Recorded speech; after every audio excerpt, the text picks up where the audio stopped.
ایک اور female anchor اور صحافی سائبر ہیرسمنٹ کا شکار ہو گئی۔ شفا یوسفزئی کے خلاف سوشل میڈیا پر کردار کشی اور بیہودہ ریمارکس کی بھرمار۔ خاتون اینکر نے بھی سائبر ہیرسمنٹ پر ڈٹ کر مقابلہ کرنے کی ٹھان لی۔ شفا یوسفزئی کے ساتھ ہوا کیا تھا؟ قصہ صرف یہ ہے کہ شفا یوسفزئی جو عموماً حکومت کے فیصلے پر تنقید کرتی ہیں، وہ کچھ صارفین کو ایک آنکھ نہیں بھاتے۔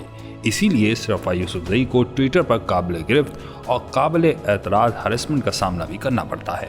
حال ہی میں ایک صارف نے ان کے بارے میں قابل اعتراض ٹویٹ کی، جن کی پروفائل سے یہی ظاہر ہوتا ہے کہ وہ مسلم لیگ نون کے حامی ہیں، جنہیں تحریک انصاف کی حمایت میں شفا یوسفزئی کا موقف پسند نہیں۔ بہرحال شفا یوسفزئی نے ان کی اخلاق سے گری ہوئی ٹویٹ پر مریم نواز کو ٹیگ کرتے ہوئے لکھا کہ وہ متعلقہ صارف کو انفالو کریں اور اپنی پارٹی سے نکالیں، ساتھ ہی رانا ثناء اللہ اسے کوئی عہدہ نہ دیں۔ شفا یوسفزئی سے اظہار یکجہتی کرتے ہوئے کئی صحافیوں اور ان کی تنظیموں نے بھرپور حمایت کی، جبکہ وفاقی وزیر احسن اقبال نے بذریعہ ٹویٹ ہی لکھا کہ نواز شریف کا کوئی بھی پیروکار اس زبان کا استعمال نہیں کر سکتا۔ سیاست میں شائستگی کا دامن کسی صورت نہیں چھوڑنا چاہیے، جس کے جواب میں شفا یوسفزئی نے احسن اقبال کا شکریہ بھی ادا کیا۔ اس کے باوجود شفا یوسفزئی کو سائبر ہراسمنٹ کا سامنا ہے۔ یہ کوئی نئی بات نہیں، شفا یوسفزئی ہی نہیں، غریدہ فاروقی، عاصمہ شیرازی، جویری ارشد یا پھر کوئی اور خاتون اینکر یا صحافی، ان کے خلاف سوشل میڈیا پر مخالفین کی کردار کشی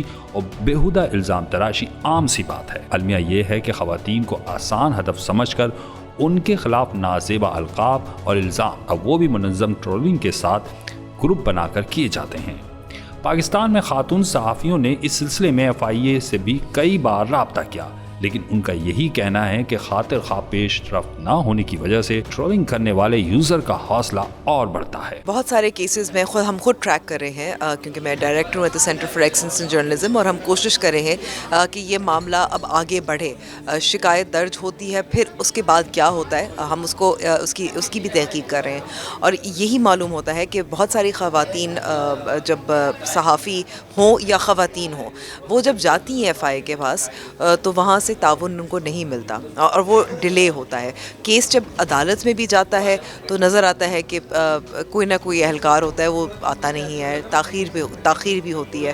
تو یہ جو لوپ ہولز ہے ان کو فل کرنے کی ضرورت ہے، اور خاص طور پہ میں کہوں گی کہ تحقیقاتی جو سطح ہے نا، اسٹیج ہے، اس پہ بہت زیادہ میرے خیال میں محنت کرنے کی ضرورت ہے، اس کی اہمیت سمجھنے کی ضرورت ہے۔ یہ بات صرف شفا یوسفزئی اور دیگر خاتون اینکرز تک ہی محدود نہیں، بلکہ مرد اینکرز اور صحافی بھی اس اذیت سے دوچار رہتے ہیں۔ عدم برداشت کا پہلو سوسائٹی کو تباہی کے دانے پر لے گیا ہے۔ آج شفا یوسفزئی نشانے پر ہیں تو یقینی طور پر کل کوئی اور ان کی جگہ کچھ ایسی ہی شکایت کرتا ہوا نظر آئے گا۔